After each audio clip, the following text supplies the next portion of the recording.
Le Grand Matin Sud Radio, 7h-10h, Patrick Roger, Cécile de Ménibus. Sud Radio, présidentielle 2022.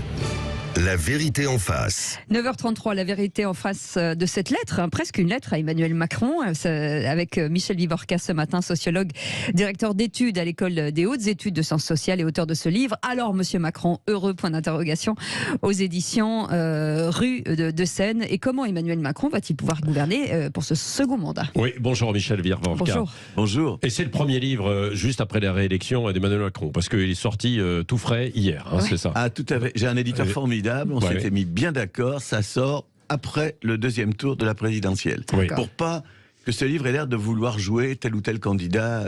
Voilà, c'était pour être en dehors de cette élection. Oui, absolument. Alors vous l'interpellez, Emmanuel Macron, grosso modo avant son second mandat, en lui disant bon, il faudrait peut-être revoir un peu les choses. Vous avez, grosso modo, vous avez basculé un peu plus vers la droite, il faudrait revenir un peu plus vers la gauche. Vous qui êtes un homme de gauche, c'est ce que vous lui dites, quoi. Alors, si vous permettez, je lui dis ça et autre chose en même temps. Non, mais il y a plein de choses que vous lui dites. On va commencer à faire du en même temps, Michel Vivorca. Ah, c'est du en même temps, mais du en même temps qui n'est pas artificiel. Je lui dis deux choses pour aller sur le fil que vous suivez. Ouais. Un, oui. En même temps, il est très déséquilibré. Mais deux, je ne vous parle pas seulement parce que je suis quelqu'un de gauche. Je vous parle en tant que démocrate. Et donc, je me situe aussi au-dessus, si j'ose dire, ou à côté du débat gauche-droite. Soyez davantage démocrate. Je ne dis pas simplement d'être un peu plus à gauche, je lui dis d'être davantage démocrate. Oui, démocrate, parce qu'il y a d'ailleurs un chapitre autour des libertés individuelles, quoi. Vous avez l'impression que, au cours de ce quinquennat, alors lié peut-être aux circonstances, mais ces libertés individuelles sont de plus en plus rognées, que ce soit avec, au moment des Gilets jaunes, et puis ensuite avec le Covid, quoi. Alors, les problèmes ont commencé à surgir avant Emmanuel Macron. Mon livre n'est pas une charge permanente. Non. Je fais la part des choses. Et donc, ça a commencé, je pense, en 2015, avec les attentats. Ouais. Et donc, on a vu, à propos du terrorisme, arriver des mesures d'exception qui ont coûté cher à François Hollande. Rappelez-vous sa fameuse déclaration pour dire une sorte de double peine pour les États. Oui, bien sûr, avec Christiane Taubira qui a pris évidemment ses distances, quoi. Voilà. Donc, si vous voulez, les mesures d'exception, ça apparaît là. Mais ce qui me frappe, donc, et Emmanuel Macron continue sur cette lancée. Mais tant qu'il s'est agi de terrorisme, à ma foi, les protestations qui étaient légitimes, je pense, à bien des égards, mais n'étaient pas audibles, pratiquement pas. Comment voulez-vous protester après le Bataclan contre des mesures antiterroristes présentées comme telles? Donc, pas beaucoup de mobilisation. Surtout qu'il y avait une demande quand même de la population d'être protégée, qui avait peur, quoi. Exactement. Ouais. Et donc, des gens qui s'occupent de droits de l'homme, des juristes, des avocats, etc., ont protesté, mais tout ça n'était pas très audible. Et puis arrive le Covid, la crise sanitaire, la vaccination obligatoire quasiment, le pass. Et là, le débat devient beaucoup plus important et beaucoup plus compliqué. Parce que vous avez, je simplifie, mais pour aller au cœur du problème, vous avez d'un côté des gens qui disent, moi, au nom de ma liberté, au nom de ma subjectivité, de mon droit à décider de ce qui me concerne, chose très importante, je suis contre et je ne veux pas être vacciné et je ne veux pas qu'on m'oblige à avoir ce pass, c'est liberticide. Donc des gens qui mettent en avant leur liberté individuelle. Ils sont nombreux. Et face à ça, la majorité, le gouvernement dit l'intérêt collectif, c'est la vaccination, et par conséquent, il faut faire passer l'intérêt collectif avant les libertés individuelles.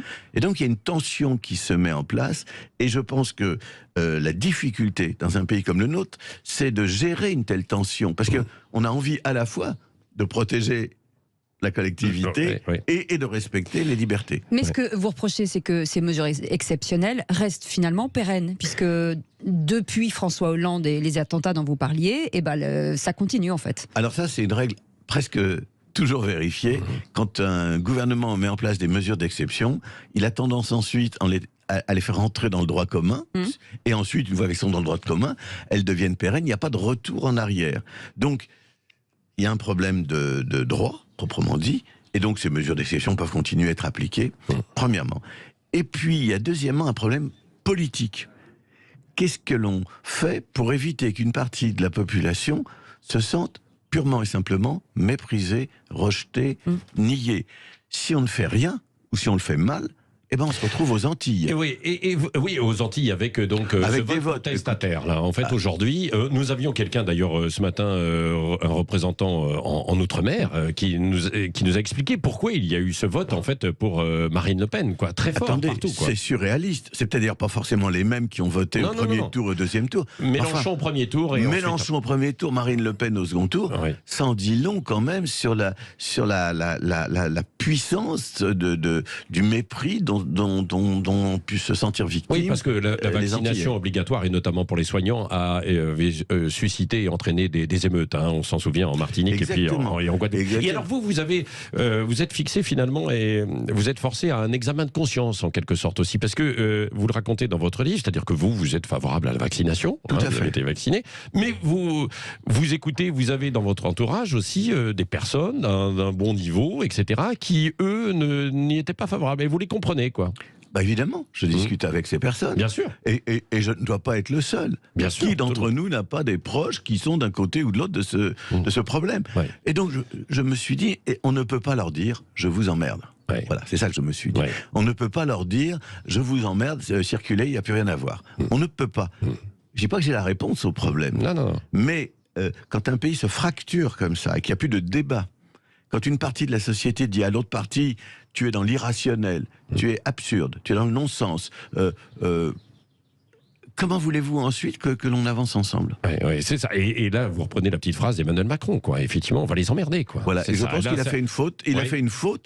D'ailleurs, on le voit très bien, puisque ces jours-ci, il nous a dit qu'il était le président de tous les Français. Donc il n'en emmerde plus aucun. Est-ce que vraiment, avec ce nouveau gouvernement, parce que vous avez quand même vu défiler évidemment un certain nombre de pouvoirs politiques depuis des années, vous avez l'impression que ce pouvoir a tracé en fait sa route et qu'il ne veut pas écouter. C'est ce que l'on disait beaucoup des nouveaux ministres quand ils sont arrivés et d'Emmanuel Macron lui-même, d'une certaine arrogance. Nous, on sait, vous avez fait des bêtises pendant 30-40 ans, c'est ce qui était dit, hein. Je ne sais pas si vous vous souvenez, mais dans les 2 premières années, écoutez, on ne peut pas aller trop vite pour réparer toutes les bêtises que vous avez faites depuis 30-40 ans.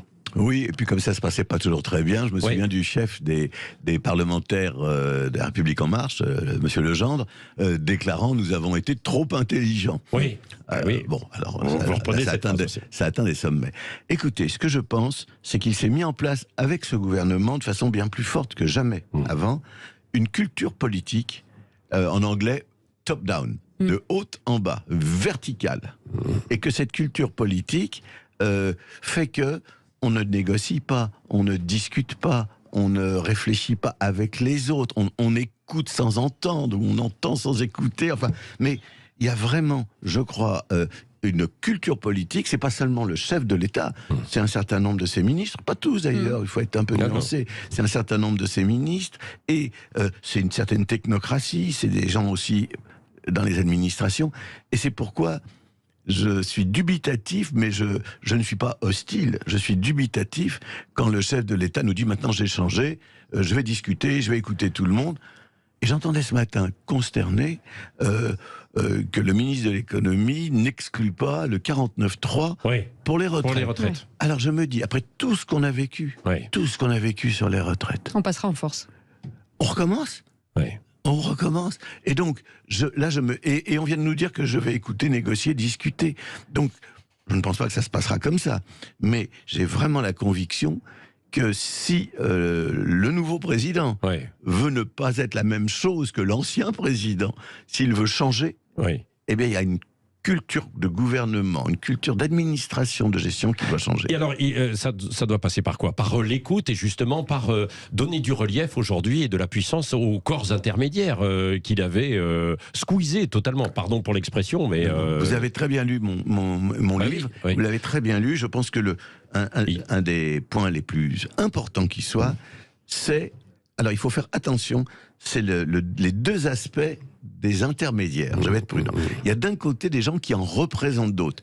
Si vous êtes un syndicaliste, vous représentez des travailleurs. Si vous êtes patron d'une association d'éducation populaire, vous représentez des gens qui travaillent dans ce secteur ou dont on s'occupe, etc. Donc là, il y a des gens qui sont représentants de... un maire, un député, un syndicaliste, etc. Et puis vous avez des institutions qui font la jonction entre le pouvoir politique, la haute administration et la société. Et donc, il y a deux types de médiation, en quelque sorte. Ceux qui représentent et ceux par qui les choses peuvent transiter. Et c'est sur ces deux registres que, évidemment, on peut attendre le chef de l'État. Est-ce que les choses vont changer? Il a méprisé les corps intermédiaires. Ouais. Il a pris peut-être un peu d'expérience, quoi, avec ces 5 années, quoi. Il a eu les gilets jaunes, etc., où il a appris qu'on ne devait pas mépriser normalement, quoi. Alors, et passer outre, quoi, ces corps intermédiaires. C'est un homme intelligent. Je suis convaincu qu'il a évidemment compris ce qui se passait. Mais est-ce que l'on peut, je vais vous le dire d'une façon un peu extrême, est-ce qu'on peut se transformer tout en restant soi-même? Ah, ça c'est votre question, vous allez y répondre peut-être dans un instant. Absolument. On marque une petite pause, on revient avec vous. 300, est-ce que Emmanuel Macron peut se transformer, voilà, et se rendre meilleur? Oui, si vous avez envie de poser une question à Michel Vivorca qui est avec nous, alors Monsieur Macron heureux, point d'interrogation, c'est le titre de ce livre, vous nous appelez, nous sommes ensemble encore pendant un quart d'heure. A tout de suite, 9h44. Le Grand Matin Sud Radio, 7h-10h, Patrick Roger, Cécile de Ménibus. Sud Radio, présidentielle 2022. La vérité en face. La vérité en face à ce second mandat d'Emmanuel Macron. Comment peut-il gouverner cette France? Avec Michel Vivorca ce matin, sociologue et auteur de ce livre tout chaud, tout neuf, qui vient de sortir hier. Alors, Monsieur Macron heureux aux éditions Rue de Seine. Dans votre livre, vous parlez de la République. On a parlé beaucoup. Tout le monde se targue d'être républicain. Et vous dites, finalement, on est tous républicains, mais pas de la même façon. Ça veut dire quoi? D'abord, il faut faire un tout petit peu d'histoire. Il y a un peu plus d'un siècle, la fin du 19e siècle, la France était coupée en deux. On était républicain ou on était anti-républicain. Je simplifie, mais c'était ça. Et les lois sur la laïcité, par exemple, ont bien traduit ce combat. Aujourd'hui, non pas tout le monde d'ailleurs, c'est quasiment tout le monde. Quand j'écoute Marion Maréchal, elle a des petites pointes... disons, de réticence par rapport à l'idée de république. Mais en dehors de ça, tout le monde est républicain. Et les héritiers des anti-républicains de la fin du 19e siècle, ils se sont même appelés les républicains. Mais c'est pas pour autant que tout le monde est d'accord. Alors là, il faut que vous m'accordiez un tout petit tunnel de 30 secondes pour expliquer quelque chose d'un peu compliqué. 30 secondes de tunnel. Ça va. Bon, la démocratie, c'est deux choses. C'est, je me réfère à l'unité du corps social, et je fais en sorte de pouvoir traiter autrement que par la violence, ce qui sépare les gens, ce qui divise le corps social. Donc la démocratie, elle est à la fois l'unité et la gestion harmonieuse ou la moins violente possible de la diversité de tout ce qui fait... des opinions, etc. Alors, pour parler d'unité, la grande solution, c'est de parler de la nation. Nous sommes tous français, on peut trouver d'autres solutions de ce genre, mais disons c'est la grande solution. Eh bien, je constate que depuis quelques années, une deuxième solution est mise en avant avec de plus en plus de vigueur, qui est la République. Nous sommes tous citoyens. Bon. Et que le problème, c'est que certains de ceux, j'en arrive à votre question, certains de ceux qui disent la République, certains d'entre eux sont des gens qui pensent à l'unité du corps social, ça oui, mais qui ne sont pas très favorables à ce qui est un traitement des conflits, à ce qu'on parle de ce qui nous sépare, et qui disent à ceux qui ne sont pas comme eux, tais-toi, je veux pas t'entendre. Et donc le problème, c'est qu'il y a des interprétations peu démocratiques, ou moins démocratiques, ou insuffisamment démocratiques de l'idée républicaine. C'est ça le problème. Autrement dit, si je vous dis, je veux que quand des ouvriers sont pas contents, ils puissent faire grève, je veux que quand des gens s'estiment victimes du racisme, ils puissent se mobiliser en matière de discrimination, je veux que quand les femmes sont moins bien traitées que les hommes dans le travail, etc., bon, si je le dis comme ça, tout le monde me suivra. Mais si je le dis avec un peu d'énergie, un peu de force, on me dira non, la République, nous sommes tous citoyens. Oui. Alors, à propos de nation, parce que Michel Vivorca, vous arrêtez beaucoup sur la nation dans votre livre. Il y a pas un chapitre, mais presque. C'est quoi la nation en fait aujourd'hui? Parce que on a du mal justement à la définir. Ce qu'est une nation, quoi. Alors, écoutez, ça c'est un grand sujet sur lequel des historiens ont travaillé, des spécialistes de sciences politiques. Il y a toutes sortes de définitions, et je crois aussi qu'il y a toutes sortes de nations.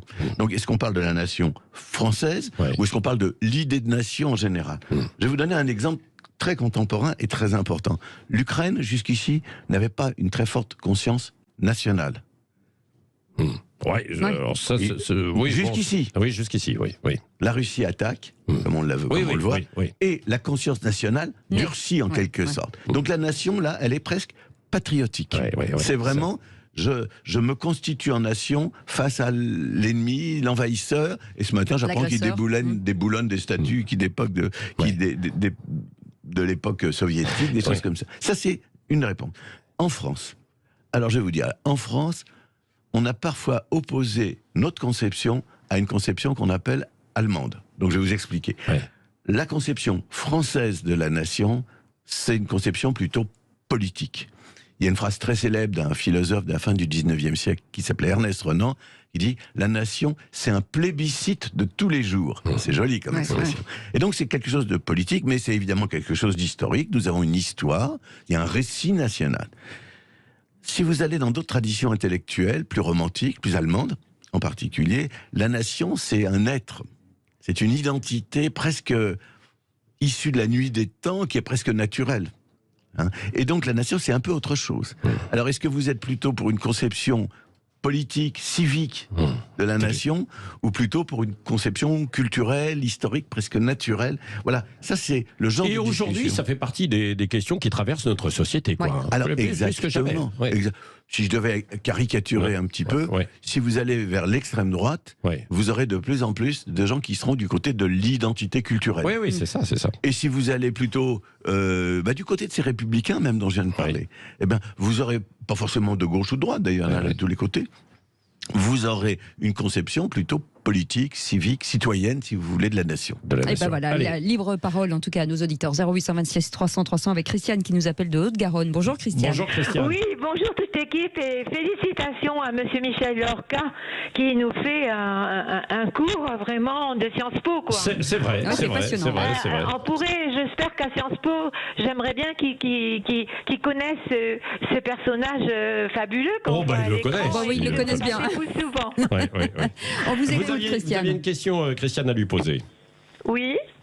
Votre question, alors, Christiane. Moi, je voulais dire que la plupart des gens qui votent ne connaissent pas la France, ne connaissent pas le fonctionnement de l'État, ne connaissent pas la Constitution, comment sont formés les gouvernements, comment sont formés les gens à l'Assemblée. Ils ne connaissent pas les fonctions qui sont des fonctions élémentaires que nous avions appris dans l'histoire, parce que ceux qui lisent l'histoire, et moi j'ai vécu en Allemagne, et j'ai vécu en France, mon mari était militaire, et moi j'ai travaillé dans l'armée, mais peu importe, je pense que ce sont des bases intellectuelles de connaître l'histoire et comment le fonctionnement de l'État. Macron ne changera pas, Macron ne va plus être réélu, mais fera autre chose, et de toute manière, il va tout casser. Oui. Bon, alors il ça c'est. Bon, ça c'est votre interprétation. De toute façon, il n'écoutera pas ni. Vous avez le sentiment quoi que on ne le changera pas, comme disait Michel Vervorka. C'est difficile. Oui. Il fera ce qu'il voudra. Il nous fera 49.3. Avant les élections, il n'a pas fait de débat parce que il savait très bien que il a cassé la droite, il a cassé la gauche, il a cassé les centristes, il a cassé tout le monde. Donc il savait très bien que c'était pas la peine de faire un débat ni deux débats. Donc, et puis de toute façon, il y a beaucoup, je dirais, de gens qui ne connaissent pas les fonctionnements des villes. Parce qu'on ne vote pas pareil dans les grandes villes. Moi, je suis proche de Toulouse. En ville, quand vous allez en ville à Toulouse, j'ai vécu aussi à Marseille, dans des grandes villes, on ne vote pas du tout pareil comme à la campagne. Ah non, mais c'est sûr. Et en secteur périurbain, non, mais vous avez raison. C'est vrai que beaucoup de gens parlent d'éducation civique, en fait. Oui. Ce qui manque, pourtant, c'est toujours au programme à l'école, mais peut-être qu'on l'a un peu délaissé, quoi. Alors, je dirais qu'il y a deux choses dans ce que vous dites, madame. Et d'abord, merci, vous m'avez fait rougir de confusion. Vraiment sympa. C'est vrai. Et donc, premièrement, je vous donne absolument raison. Nous avons besoin de mieux éduquer les nouvelles générations. Ça, c'est un besoin absolu. Ça n'est pas facile. Et c'est d'autant moins facile qu'avec les réseaux sociaux, Internet, etc., les jeunes ont le sentiment que la vraie culture, la vraie vie, les vraies choses qu'il faut connaître et savoir et manipuler, ça se passe plus à l'école, ça se passe dans leur téléphone mobile. Donc vous avez absolument raison. Là, il y a vraiment à être extrêmement vigilant. Par contre, si vous me le permettez, j'étais prudent au début. Je ne vous ai pas dit Macron a tout détruit, point à la ligne, et il ne reconstruira rien. Je vous ai dit je suis dubitatif. Et c'est ça qui me semble important, c'est d'accepter l'idée que le pire n'est pas certain. Mm. Et qu'il faut lui accorder un certain crédit. Il a quand même été élu. Et donc, nous verrons. Mais je suis dubitatif, c'est-à-dire que je ne lui délivre pas un brevet de parfaite conduite démocratique ces dernières années. Oui. Vous vouliez rajouter quelque chose, Christiane? Moi non plus, je suis tout à fait d'accord avec M. Delorca et on ne change pas les gens. Les gens ne changent pas. Mais on peut s'améliorer. Un peu, mais on ne change pas. On est, depuis l'âge de 6 mois ou 1 an, on a des fonctions neurovégétatives qui sont ancrées et il est comme ça et il ne changera pas. Ça sera lui, moi, et il nommera les gens en fait auxquels il pourra exercer des pressions fortes et il va continuer à voter verticalement et il nous fera son nom 49.3 comme il a fait précédemment. Bon, d'où aussi des pressions qui peuvent être amicales ou pas, comme dans des livres et des conseils, comme ce livre de Michel Vivorca. On fera un point dans un an c'est avec ça, vous, Bernadette. On fera un point. Christiane, pardon. Oui, pour ce nouveau quinquennat. Et puis on va voir aussi dans les jours qui viennent avec ces législatives, ce qui peut ou pas changer, même si ce matin les projections qui étaient donnaient quand même une large majorité, visiblement, à la République En Marche, quoi, hein. Donc à ce niveau-là, il aura toujours tous les pouvoirs. En tout cas, Merci. c'est un œil. Allez lire ce livre. Alors, Monsieur Macron, heureux aux éditions Rue de Seine. Michel Vivorca est avec nous, sociologue. Merci d'avoir été avec nous ce matin. Merci à l'ensemble de nos équipes et puis bien sûr à vous qui nous avez appelés au 0826 300